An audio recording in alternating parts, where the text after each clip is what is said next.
Olá e boas-vindas a mais uma análise aprofundada. É, Hoje a nossa missão é bem fascinante. Com certeza. É um daqueles temas que mudam a forma como a gente enxerga as coisas. Muda mesmo. Nós vamos explorar a evolução brutal do marketing e descobrir como exatamente as ideias sobrevivem na nossa era pós-publicidade. Uhum. E o material base que vai guiar a nossa conversa hoje é o aclamado livro A Vaca Roxa, do Seth Godin. Uma leitura absolutamente essencial. Sem dúvida.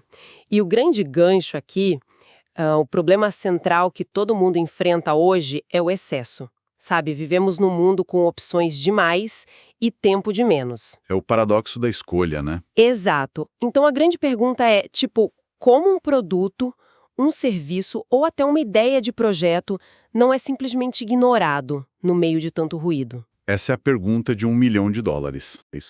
Olhar para a fundação do marketing tradicional. A cartilha antiga. Isso.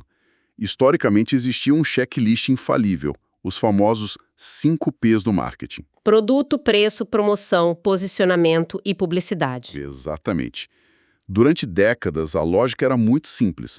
Se uma marca marcasse todas essas caixas, ela tinha uma fórmula quase garantida para o sucesso. O modelo padrão era criar um produto seguro, né? Seguro e que agradasse a maioria. E depois a empresa simplesmente despejava uma quantidade absurda de dinheiro em marketing massivo para convencer as pessoas a comprarem. E é justamente aí que o nosso material de hoje vira mesa. Aqui é onde a coisa fica realmente interessante. Fica muito claro que esses 5 P's clássicos não são mais suficientes para garantir nada. Nada mesmo. O mercado evoluiu demais. Os consumidores também evoluíram. E aí entra o novo P, que é o que dá o título do trabalho do Seth Godin, a Purple Cow, ou a Vaca Roxa. É uma metáfora visual simplesmente brilhante. Eu adoro essa imagem. Imagina que a gente está fazendo uma viagem de carro cruzando as paisagens rurais da França. Cenário de filme. Lindo! E nas primeiras horas, olhar pela janela e ver aquelas dezenas de vacas marrons pastando é poético. É uma novidade no começo. Mas depois de umas 2 ou 3 horas de estrada, uma vaca marrom comum se torna apenas mais uma vaca marrom. Fica entediante. Exato. Elas se misturam ao fundo e a gente simplesmente para de prestar atenção. Uhum. Mas e se de repente, no meio daquele pasto verde, houvesse uma vaca completamente roxa? A viagem muda na hora. Uma vaca roxa exige atenção imediata. Ninguém ignora uma vaca roxa. É impossível.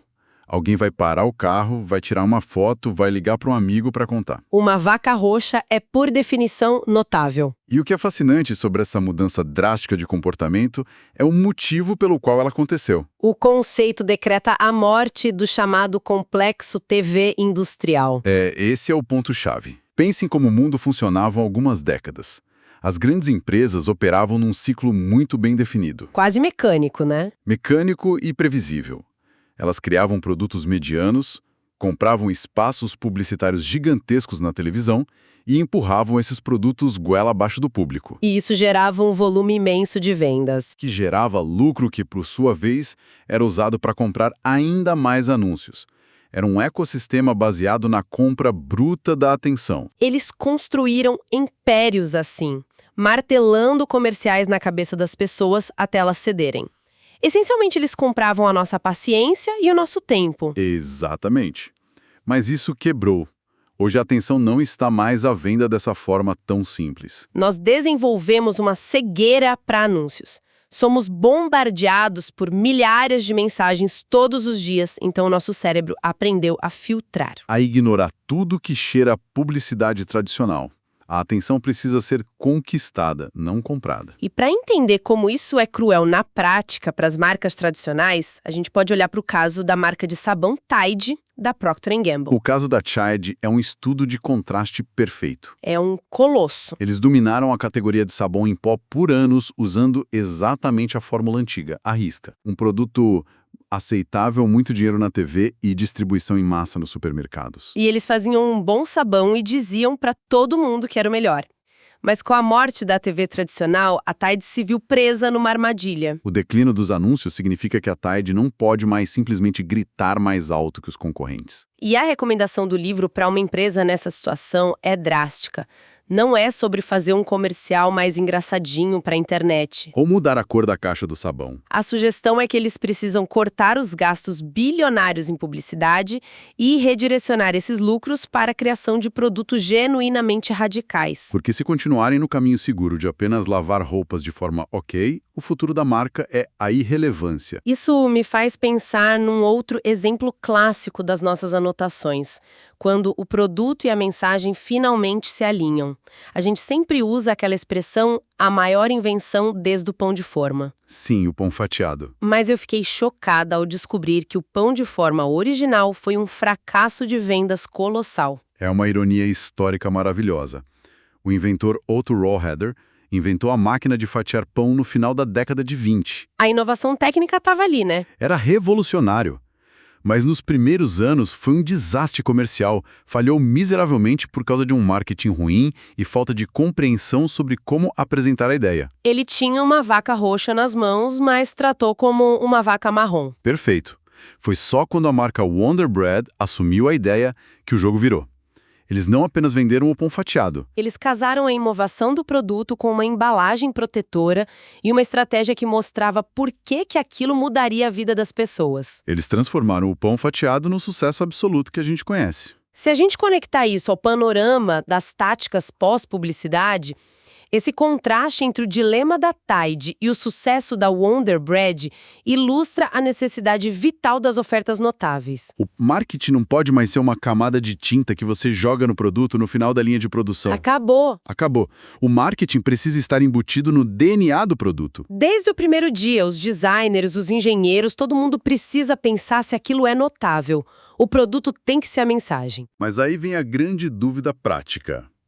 Como as marcas modernas se destacam num mercado saturado sem ter os orçamentos bilionários de uma Procter & Gamble? A nossa pesquisa sugere que empresas como Starbucks e Apple basicamente trapacearam. Eu gosto de como eles usam a palavra trapacear aí, porque elas simplesmente se recusaram a jogar o jogo viciado dos antigos gigantes. O caso da Apple é muito cristalino. Pensa na indústria de computadores nas décadas de 80 e 90. Era uma guerra pura de especificações técnicas. As marcas brigavam por megahertz, inundavam a TV com caixas beges de computador, e a Apple decidiu não participar disso. Em vez de gritar na TV, eles focaram obsessivamente no design inovador e na experiência do usuário. Mas peraí, deixa eu fazer o papel de advogada do diabo agora. A Apple é o exemplo de não focar em anúncios genéricos, certo? Certo. Mas hoje em dia a gente vê outdoors gigantescos do iPhone em cada esquina. Comerciais caríssimos. Isso não é uma contradição com a ideia de que a publicidade morreu? É uma excelente observação. Mas a questão-chave aí é a linha do tempo e a origem da atração da marca. Como eles começaram. Isso. Hoje a Apple é um gigante que pode usar outdoors para lembrar as pessoas do seu status. Mas quando eles lançaram o primeiro iMac colorido... Aquele transparente lindo. Exato. Ou o primeiro iPod com a roda de clique intuitiva, eles não conquistaram o mercado com outdoors. O próprio produto era publicidade. Alguém abriu o laptop da Apple num café e todo mundo parava para olhar a maçã iluminada. A Starbucks fez a mesma coisa. Eles não vendiam apenas café moído, né? Eles venderam o terceiro lugar entre a casa e o trabalho, o cheiro da loja, os nomes italianos para os tamanhos, as poltronas. A experiência era tão diferente que os próprios clientes faziam marketing. Isso nos leva a um conceito vital sobre quem essas marcas estão tentando alcançar. O público-alvo mudou. No modelo antigo, mirava-se na multidão, agradar todo mundo.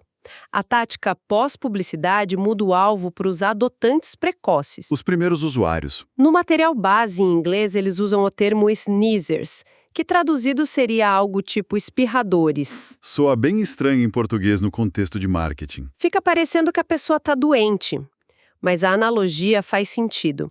É melhor a gente pensar neles como disseminadores ou promotores virais. A metáfora do vírus do Aidiavários é muito potente. É a chave da segmentação. São aquelas pessoas que não apenas compram uma novidade, mas ficam obcecadas e espirram essa ideia para o círculo social. A curva de adoção sempre começa com esse pequeno grupo. A maioria dos consumidores é conservadora. Prefere esperar o endosso dos pares. Então, o objetivo de uma marca hoje não é criar anúncios diluídos para as massas. O objetivo é criar produtos tão extraordinários que atraiam perdidamente esses disseminadores. Eles mesmos convencem a maioria, de forma muito mais rápida e barata do que qualquer comercial conseguiria. Pensem como o boca a boca funcionou para as primeiras câmeras digitais. Os entusiastas de tecnologia deram aulas gratuitas para as famílias. O produto fez o trabalho pesado. E tem um detalhe maravilhoso. Ser notável não significa criar o produto mais perfeitamente polido e universalmente amado. Ser a vaca roxa, muitas vezes, significa abraçar as estranhezas. Temos o caso da cadeira Iron, da Herman Miller.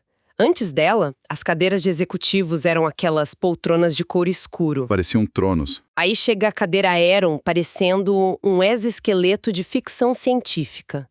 Toda de tela, cheia de engrenagens expostas. Era até meio esquisita para a época. Foi um choque estético e funcional. E eles não investiram fortunas na TV para convencer as pessoas. Eles investiram pesado na ergonomia e no design inusitado.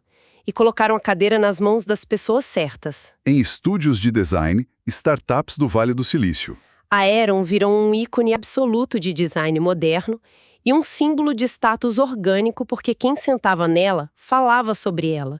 É o disseminador em ação. E isso não vale só para tecnologia ou móveis. Temos o caso do Lionel Poinlane, o padeiro francês. Essa história é fantástica. Ele assumiu a padaria do pai e tomou decisões que pareciam loucura. Em vez de modernizar e usar farinhas baratas para aumentar o lucro, ele rejeitou a produção em massa. Focou em ingredientes 100% orgânicos, fornos a lenha e fermentação natural.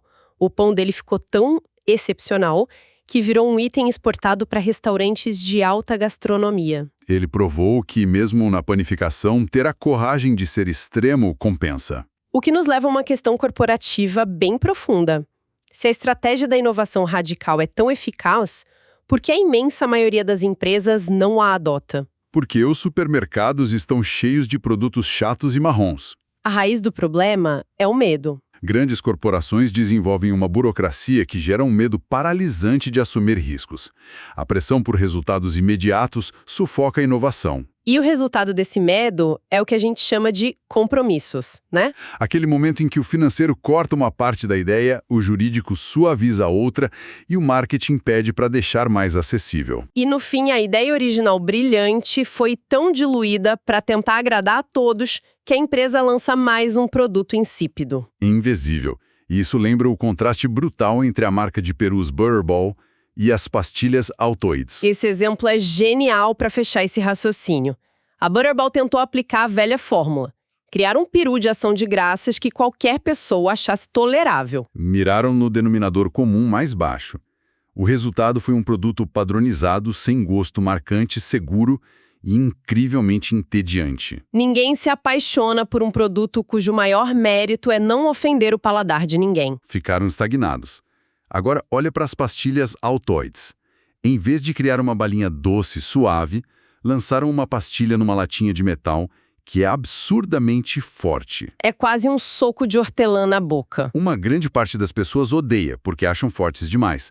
Mas o nicho que gosta desse impacto, até... Eles são fanáticos. Eles não compram outra marca. A Altoids encontrou sucesso atendendo necessidades extremas com um produto notável. Enquanto a Butterball sofreu por focar na mediocridade segura. A lição contraintuitiva é que o verdadeiro risco hoje é buscar a segurança. Seguir o caminho seguro é a escolha mais perigosa que uma marca pode fazer. Porque a segurança garante a invisibilidade num mundo barulhento. Totalmente. E isso ressoa forte quando a gente tira os holofotes das grandes marcas e traz para a nossa realidade, para o nível individual. A relevância prática dessa mentalidade é gigantesca para quem nos ouve agora. Serve para as nossas próprias trajetórias. Seja um freelancer criando um portfólio, um pequeno empresário abrindo uma loja no bairro ou alguém do mundo corporativo vendendo uma ideia na segunda-feira. A lição é clara.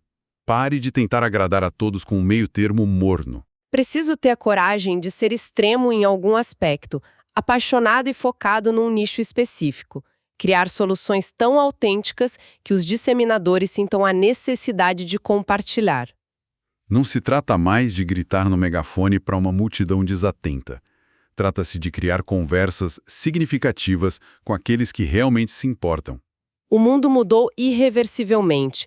O aumento de escolhas aliado à escassez de tempo significa que o filtro de atenção de todos nós está mais impenetrável do que nunca.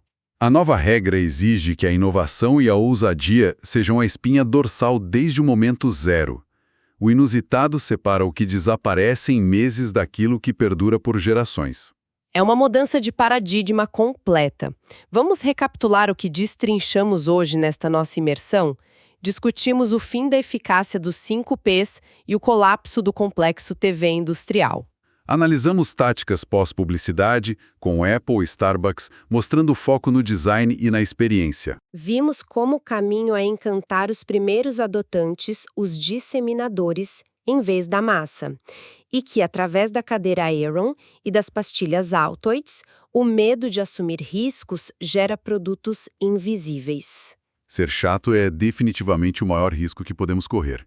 E para encerrarmos o nosso mergulho de hoje, eu gostaria de deixar uma reflexão inédita para quem nos ouve levar consigo. Manda ver. Nós passamos todo esse tempo conversando sobre a genialidade de fugir do óbvio, de ser uma vaca roxa vibrante num pasto monótono de vacas marrons. Certo. Mas imagine o seguinte cenário no futuro. E se o mundo inteiro adotar essa exata filosofia com absoluto sucesso? Como assim? Se todas as empresas, todos os criadores começarem a tentar de forma desesperada ser uma vaca roxa, lançando inovações radicais o tempo todo. Nossa. Será que a inovação constante se tornará, ironicamente, o novo comum? Pense um pouco nisso.